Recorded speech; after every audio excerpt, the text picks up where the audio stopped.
Hello दोस्तों, स्वागत है आपका तर्क क्लासेस में।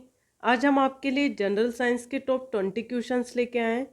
ये वो क्वेश्चंस हैं जो कई बार एग्जामों में रिपीट हुए हैं। यदि आप यहाँ पर किसी भी एग्जाम की तैयारी कर रहे हैं तो ये वीडियो आपके लिए काफ़ी ज़्यादा फायदेमंद होने वाला है।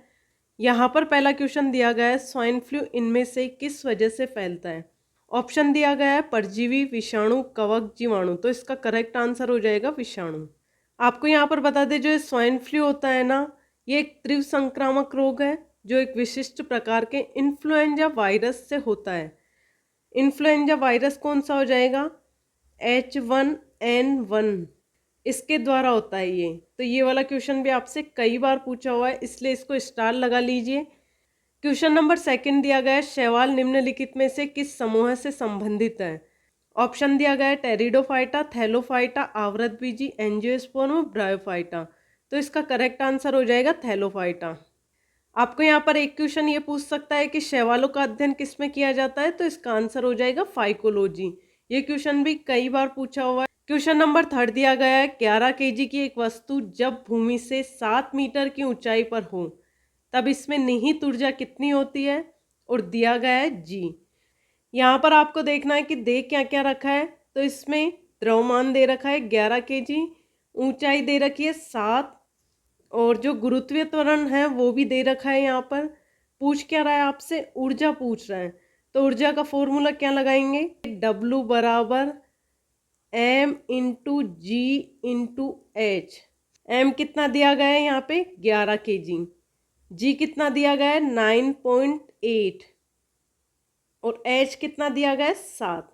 आप इसको जब सोल्व करेंगे तो इसका आंसर आ जाएगा 754.6 जूल। तो इसका ऑप्शन 4 करेक्ट आंसर हो जाएगा। क्वेश्चन नंबर 4 दिया गया है, पादपों में सबसे प्रचुर मात्रा में उपस्थित तत्व है। ऑप्शन है लोहा, कार्बन, नाइट्रोजन, मैग्नीज। तो इसका करेक्ट आंसर हो जाएगा कार्बन। आपको यहाँ पर बता दें, जो ये पत्तियाँ होती है ना, इसके अंदर प्रचुर मात्रा में क्या पाया जाएगा? तो इसके अंदर प्रचुर मात्रा के अंदर पाया जाएगा मैग्नीशियम। तो ये चीज़ भी आपको ध्यान रखनी है कि पादपों की पत्तियों में मैग्नीशियम पाया जाता है सबसे प्रचुर मात्रा में। क्वेश्चन नंबर 5 दिया गया है, अंडे देने वाले प्राणियों को क्या कहा जाता है। ऑप्शन है एक कोशिकीय, जरायु, समसूत्री, अंडज। तो इसका करेक्ट आंसर हो जाएगा अंडज। आपको यहाँ पर एक चीज़ और ध्यान रखनी है, जो ये अंडज होते हैं ना, अंडे देने वाले, इस वर्ग के सभी जीव होते हैं ना, वो या तो जमीन पे चलेंगे या दीवार पे चलेंगे या पेड़ों पर धीरे धीरे रेंग रेंग के चलते रहते हैं, इसलिए इनको सरीसृप वर्ग में रखा जाता है। ये वाला क्वेश्चन आपसे पूछ सकता है कि जो ये अंडज प्राणी होते हैं ना, इनको कौन से वर्ग में रखा जाता है। तो ये वाली चीज़ भी आपको ध्यान रखनी है कि इनको सरीसृप में रखा जाता है। क्वेश्चन नंबर 6 दिया गया है, निम्नलिखित में से एक को भारी जल कहते हैं। ये क्वेश्चन बहुत इंपॉर्टेंट है, स्टार लगा लीजिए इसके। इसका करेक्ट आंसर हो जाएगा D2। आपको यहाँ पर बता दें, जो भारी जल होता है ना, वह जल होता है जिसमें अधिकतम घनत्व होता है। तो ये वाली चीज़ आपको ध्यान रखनी है कि जो भारी जल होता है इसके अंदर घनत्व अधिक होता है, और इसमें साधारण जल से 11% घनत्व अधिक होता है। तो ये वाली चीज़ भी आपको ध्यान रखनी है कि जो नॉर्मल जल होता है उससे 11% अधिक होता है भारी जल के अंदर घनत्व। तो ये क्वेश्चन आपसे बहुत बार पूछा हुआ है। क्वेश्चन नंबर 7 दिया गया है, रक्त के थक्के जमने का कारण है। ऑप्शन है थ्रोम्बिन, हीमोग्लोबिन, पैक्टिन, उपयुक्त सभी। तो इसका करेक्ट आंसर हो जाएगा थ्रोम्बिन। आपको यहाँ पर बता दें, जो बचपन में बच्चे खेलते रहते हैं ना, वो गिर जाते हैं और फिर उनके चोट लग जाती है। चोट लगने के कारण क्या हो जाएगा? घाव हो जाता है और उसमें से रक्त निकलने लग जाता है। देर बाद क्या हो जाएगा? ब्लड जम जाएगा और ब्लड रुक जाएगा। जब उसके बाद एक हल्के पीले रंग का पदार्थ होता है, उसको ही क्या कहा जाता है? प्लाज्मा का अंश होता है वही। आपको यहाँ पर बता दें, जो थक्का होता है ना, ये किसको कहा जाता है? जमे हुए रुधिर को थक्का कहते हैं। ये वाली चीज़ पे आपको ध्यान रखनी है। क्वेश्चन नंबर 8 दिया गया है, ऊर्जा का पिरामिड होता है। ऑप्शन है हमेशा उल्टा, उल्टा तथा सीधा दोनों, हमेशा सीधा, कोई नहीं। तो इसका करेक्ट आंसर हो जाएगा हमेशा सीधा। आपको यहाँ पर बता दें, जो ये ऊर्जा का पिरामिड होता है ना, ये एकमात्र ऐसा पिरामिड है जो सीधा खड़ी अवस्था में होता है, क्योंकि ऊर्जा का प्रवाह क्या होता है? एक दिशीय होता है, इसलिए ऊर्जा का हमेशा पिरामिड एक सीधी रेखा में होता है। क्वेश्चन नंबर 9 दिया गया है, लाल रक्त कणिकाओं आरबीसी का आकार होता है।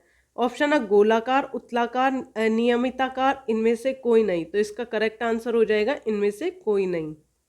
क्वेश्चन नंबर 10 दिया गया है, निम्न में से कौन सा एक रासायनिक परिवर्तन नहीं है?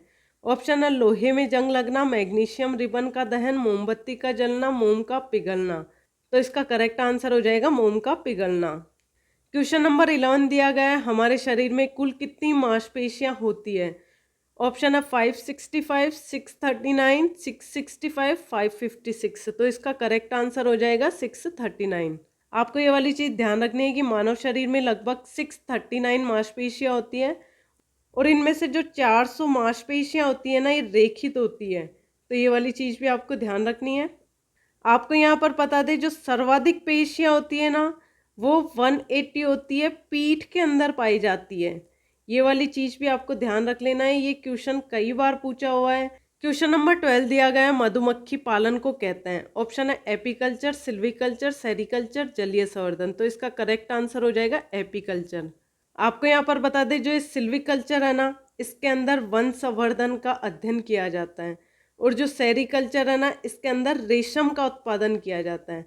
तो ये चीज़ें भी आपको ध्यान रखनी है, आपसे क्वेश्चन कुछ भी पूछ सकता है।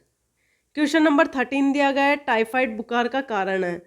ऑप्शन दिया गया है एस्चेरिचिया, साल्मोनेला, माइकोबैक्टीरियम, जियार्डिया। तो इसका करेक्ट आंसर हो जाएगा साल्मोनेला।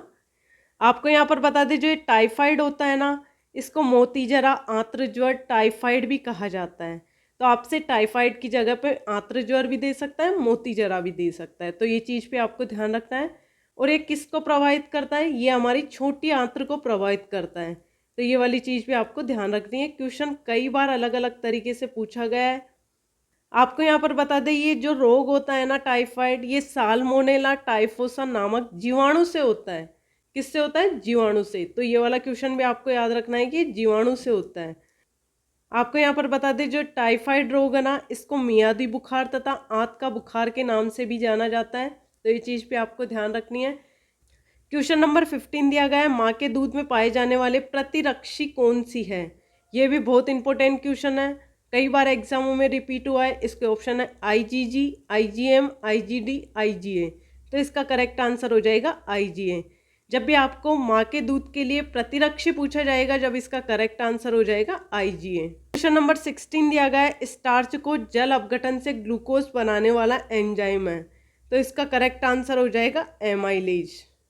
क्वेश्चन नंबर 17 दिया गया है, डीएनए अंगुली छाप का प्रयोग किसकी पहचान के लिए किया जाता है? बहुत इंपॉर्टेंट क्वेश्चन है, अलग अलग तरीके से पूछ लेते हैं। ऑप्शन है माता पिता, बलात्कारी, चोर, उपयुक्त सभी। तो इसका करेक्ट आंसर हो जाएगा उपयुक्त सभी। क्वेश्चन नंबर 18 है, सदिश राशि है? ऑप्शन है बल, चाल, ऊर्जा, तापमान। तो आपको यहाँ पर बता दें, सदिश राशियाँ कौन सी होती है? वे भौतिक राशियाँ जिनमें परिणाम और दिशा दोनों होते हैं, सदिश राशि कहलाते हैं। तो इसका करेक्ट आंसर हो जाएगा बल। यहाँ पर यदि आपको वेग, त्वरण भी देता तो वो भी एक सदिश राशियाँ है। क्वेश्चन नंबर 19 है, स्टेथोस्कोप में रोगी की दिल की धड़कन की ध्वनि डॉक्टर के कानों तक पहुँचती है? ऑप्शन है ध्वनि के बहु विवर्तन द्वारा, ध्वनि के बहु अपवर्तन द्वारा, ध्वनि के बहु परावर्तन द्वारा, ध्वनि के ध्रुवण द्वारा। तो इसका करेक्ट आंसर हो जाएगा ध्वनि के बहु परावर्तन द्वारा। क्वेश्चन नंबर 20 है, जैव विविधता, बायोडाइवर्सिटी शब्द किसने दिया था? इस क्वेश्चन का आंसर आप मुझे कमेंट बॉक्स में कमेंट करके जरूर बताइए। यदि आज का वीडियो आपको पसंद आया तो लाइक, शेयर एंड कमेंट कीजिए और चैनल को जरूर सब्सक्राइब कीजिए। धन्यवाद।